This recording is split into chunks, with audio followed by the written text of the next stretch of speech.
Inkuru nziza ya Yezu Kristo nk'uko twayandikiwe na Luka Mweranda.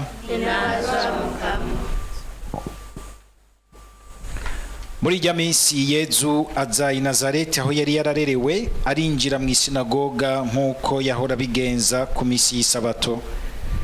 Arahaguruka ngo asome. Bamuhereza igitabo c'umuhanuzi Isaya, arakizingurura, abona handitswe ngo umutima w'umukama uri kuri jewe, kuko yansize ngo mburire abantu,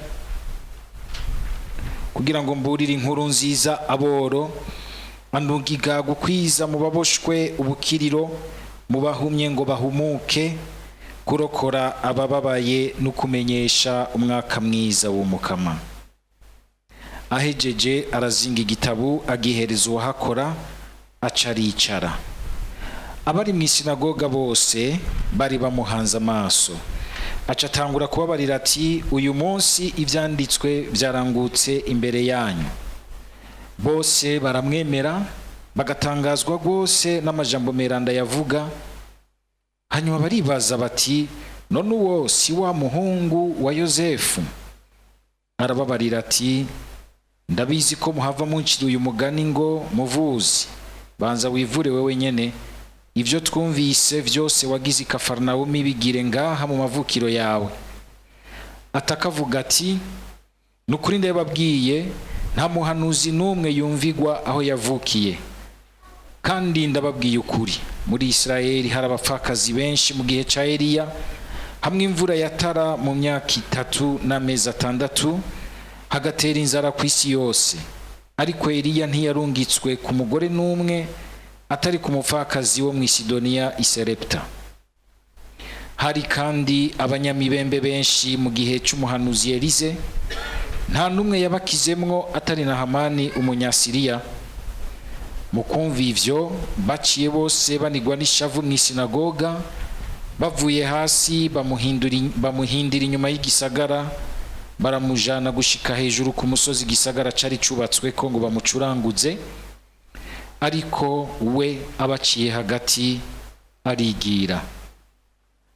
Dushimagize iyi nkuru nziza ya Kristo. Kimwe mu bibazo bikomeye ubukristo, nako mu bibazo bikomeye by'ubuzima bw'umuntu, ubukristo butanga kwinyishu nziza cyane, n'ikibazo kijanye n'ivyo abantu bacu baba baradutanze imbere, bagahwera bagapfa, bigasiga kumbure intuntu nyinshi n'umubabaro mwinshi mu buzima bw'abasigaye. Imana irahafise ijambo rikomeye iri twumvise Paulo yigisha ko abanyatesalonika, agerageza kwishura n'ubundi ku bibazo bari bafise, ibibazo Timote yari yakuye muri iyo muryango, kuko murazi ko twabizirikanye uwo muryango Paulo yarawutanguje, ariko hacaduka uruhamo, bicaye musaba ko ategerezwa kubisugo ruhamo, ataraheza neza kubafasha gutahura kuronka umuco w'Imana ku bibazo bimwe bimwe bikomeye by'ubuzima bw'umukristo. Ico ni kibazo gikomeye igihe abakristo natwe nk'abandi bantu bose mu mico yose camara ikibazo, mbega abacu bapfuye bajahe, bahereza hehe?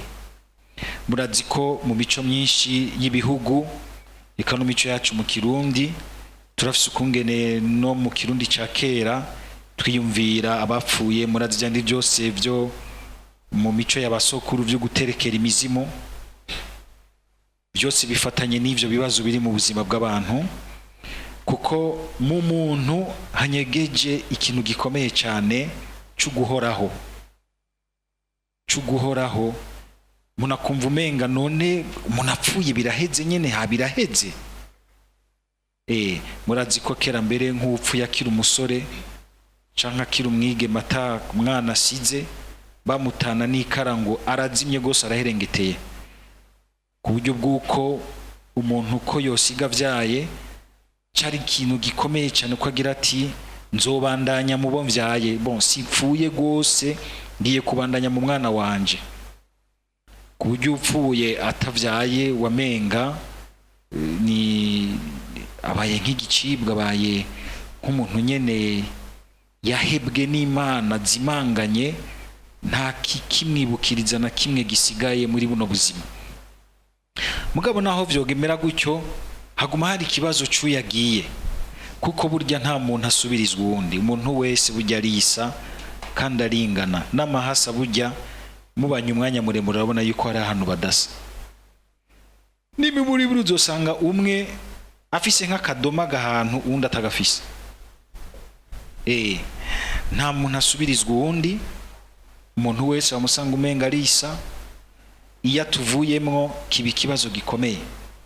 Paulo rero ariko aragerageza kwishura ibyo bibazo byari mu muryango w'abakristo b'i Tesalonika, akabumvisha yuko hari ijambo yakoresheje ngaha, akagira ati uko twemera ko Yesu yapfuye hanyuma akazuka, niko twemera ko abasinziriye muri Kristo Imana izobashikana iwayo. Hariho gupfa no gupfa, mugabo go ku mukristo yabanye na Yesu Kristo, ari muri Yesu Kristo, agapfira muri Yesu Kristo, ni nko gusinzira. So gupfa nko kumenga biraheze, no gushira kwa kaburungu kanyuma, ivyiwe n'Imana, ivyiwe n'ubuzima avuyemwo biraheze. Muri Kristo arasinziriye, ariko kandi agashikanwa imbere y'Imana, agashikanwa imbere y'Imana.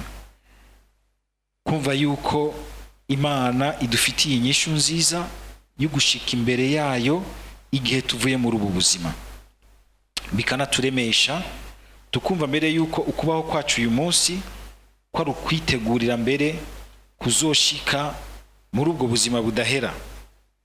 Paulo mu kwishura ico kibazo arazi neza yuko kica gifatana n'ikindi kibazo, nogira nticy'urubanza rw'isi yose. Hariho urubanza rw'umuntu umwe agenda ukwiwe, bwa n'urubanza rw'uko yari yarigishije ihindukira rya Yesu Kristo mu buninahazwa, mugabo kumbura atanose umwanya wo kurisigura neza, byatera ikibazo yogira ati mbe none Yesu ne yahindukira bizoca bigenda gute? Abacu bapfuye, twe tuzoba tukiriho, asanze abakiriho bizogenda gute? Murumva yuko na Paulo yibaza yuko Yesu azohava agaruka nawe ari hari. Bwashaka kwa kandi yabivuze mu mvugo muri ya rusanga agira ati kubazoba bariho ico gihe azoza baze biyumve muri iri jambo ry'Imana ngo twe tuzoba tukiriho. Ntawe uzi ko Paulo nawe atibaza ati Yesu azogaruka nanje nkiri muzima, kuko mu gusezera abatumwa biwe Yesu yabashize ababwiye ati nzoheza ngaruke ndabajane. Uko kugaruka kwa Yesu akatujana, nuko rero umwe wese hagera igihe akamwakura akagarukiwe, arashobora kuza n'ubundi ko ndigisha ijambo ry'Imana ati patigeza ngahe ngo tugende, mukazabona ndaguye hano imbere yanyu. Yego birashobora gushika, yego birashika gose. Je ndazi umuntu yapfe, umuntu yaturongoye imwe, muramuzi umusenyeri yitwa Paul Burire, yadupfiriye imbere uko ahejeje kutwigisha, kutugira icyo twita lecture spirituelle. Hajya umuntu yifata neza ariko arasenga, agira senga igiso cyo gusozera, sinzi wamenga ni nk'umuntu amwakuye ati Paul we cyatugende, yakangutse rimwe abaragiye. Yunamutse nko kumenga ni nk'umuntu amukubise ku bitugu, abaragiye. Bivuga yuko kumwe nyene umukama abivuga akagira ati mwami mwiteguye, araheza akaza gutora umwe hageze kuri umwe, mugabo kandi hazogera ku bw'isi yose ngo aje gucira urubanza abazima n'abapfuye. Aha mwumvise Paulo acagira ati ngo inzambe y'umarayika mukuru niyamara kuvuga, bose bagaheza bakegeranira imbere ya Kristo, abapfuye n'abazuba bariho ico gihe azobaje. Ijambo ry'Imana rikabandanya ritubwira riti ngo bamwe bazozukira kuninahazwa, ngo abandi bazukire kumaramara. Isi Imana yo turinda ntituze dusanga ihindukira ryiwe ryoba ari ryo kutumaramaza, ahubwo ryo barije kuduhoza no kutunezereza ko tugire tubone rero uwo twahabiye, uwo twakunze, uwo twarondeye, uwo twakurikiye, uwo twagerageje gukorera mu buzima bwacu. Barakagira ati rero nimureme, kuko muri Yezu Kristo umukama yaramaze kudutegurira ubwo buhigwe budahera. Nkako nta tuvirira, murazi yuko nawe nyene asubiye muri ubwo buninahazwa asiga avuze ati ndi kumwe namwe ubutakibavirira gushika ku muhero w'isi. Dusabira umukama kugira ngo bene ico kibazo iyo kivyutse tumenye kugihagararamwo nk'abemera, kuko n'uyu munsi bashobora gusanga abantu b'abakristu umenga ntibashaka ko umukama abafata ukuboko ngo abinjize muri uko kwemera. Nivyo biragoye ko umuntu akwijanamwo wenyene ngo yumve ko kumubumvye, kuko bishyuye ugasanga harimwo n'abakristu iyo babuza ababo abona umenga karabaye naka kwagiye karabaye. Oya, ntikabaye, ahubwo ari naho mbere mu kugenda ariho hagire hatangure ubuzima bushasha bwiza kandi bukomeye. Kumbe twari kubihanamwo inahe nziza nyinshi z'ukungene mbere twasigaye turahezagirwa nuko abavyeyi bacu nk'abo bavyeyi bacu batambutse bagasiga baduhezagiye, bakagenda kutubera mu ngoro, tukabona ubuzima bwacu bugira umugisha n'umuhezagiro w'ubukiriro bw'Imana iwacu no mu vyacu, tugatangara.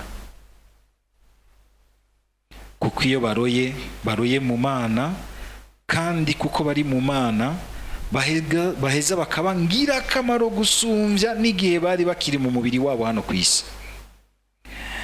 Ivyo turabibona Dominiko Mweranda abibwira abafurera bagenzi we, yumva ko hariko haragera ko agenda akabibabwira, bagaca babogoza bakumva umenga kazoba kabaye, niwe yangurira amakaye, niwe yandihira ishuri rigere, niwe yagira ibinabiriya, niwe yari kirumara, niwe yegeranya abandi, niwe yatanga amahera y'ukubaho. Urana ko kubaho uyu munsi bigoye, niwe yagira ibinabiriya. Ivyo vyose arashobora kubandanya mbere abikora neza gusumvya ari hariya mu buninahazwa, gusumvya uko yabikora akiri ngaha ku isi. Dominika akabwira abafurera ati reka kurira nk'abapagana, ati kuko iyo ndoye ahubwo nzoshobora kubangira akamaro gose hagati yanyu gusumba uko nahora ndabiri ubu ndi mu mubiri wanje. Kwemera rimwe ukwemera kukaduterura mu bwenge, mu muzirikanye, kukatujana gushika ngaho. Kenshi turahatinya, tukagomba twiremarema mu mutima, twiremesha ibintu bidafashe. Oya, reka umukama kubwira ati ndi imbere yawe, nta upfa yaranyemeye ngo apfe nk'uko umenga biraheze. Mbere ukabona yuko hariho nk'abantu bishobora kumugaza, bikananira yuko batera intambwe yindi y'ubuzima ngo kubera uwabashigikira uwabafasha atari hari. Nuko kumbure utaba waratahuye neza ngo ugombe kwakira uko kuri Imana ikwemeza ikagira iti jabuka, ugupfa kuwawe ntikukubere ukugandara kudahera. Hari abantu ubona yuko dushobora kuganduka ku muntu yitavye Imana, mukabona umenga bagoma mu kigandaro kidahera. Akira ijambo ry'Imana nk'iri rikuremeshe, wumve yuko uwawe mbere iyo yaroye. Arahimbagwa cane kubona ugumutera intambwe mu buzima, hakubona ko umenga ukugenda kwiwe kwagusizemwo akabonge kadahera. Ubu uri kuramubabaza utabizi, wibaza ngo kumwiyumvira bikakugwaza ngo niko kumwereka yuko wamukunda cyane. Oya, aba yaramaze kwinjira muri rwa rukundo rw'Imana rurondera ineza y'uwo rukunda, atari rwa rukundo rw'umuntu yikunda agomba yuko baguma bamubwiye bamushishitira. Oya, ni urukundo ahubwo rw'umuntu yumva ko uwakunda yoguma atera intambwe mu buzima. Tukamenya kandi yuko rero uwacu agiye muri Yezu Kristo, iyo ari ahimbarwa rwose no kubona natwe turi muri Yezu Kristo, kuko muri we ariho nawe abona ubuzima budahera, akagira ati ese uwanje. Abantu mwese muzi ko abavyeyi bacu bagiye baturondereye batisimu bakadufasha bakaturera Kristo, mugabo barenganye tugasigara turaba abapagani benyuje. Ikibazo ubuteye wawe iyo yajabutse agenda. Kuguma muri Yezu Kristo nigwo ruhoza rw'abacu bagiye, kandi niko kugumana neza n'abacu bagiye. Umukama yazutse mu bapfuye adukomeze twese muri uko kwemera, kugira ngo hageze ko tugenda twebwe tugiye nitwumve yuko umenga turarandutse karabaye, ahubwo tukumva tuti tugiye guhura n'uwadukunze tutaranamumenya, tutaranabaho. Kandi no kubasigaye bakumva bati nivyo nigiciyemwo, ariko cugururiye inzira ubuzima bushasha no kubasigaye. Amen.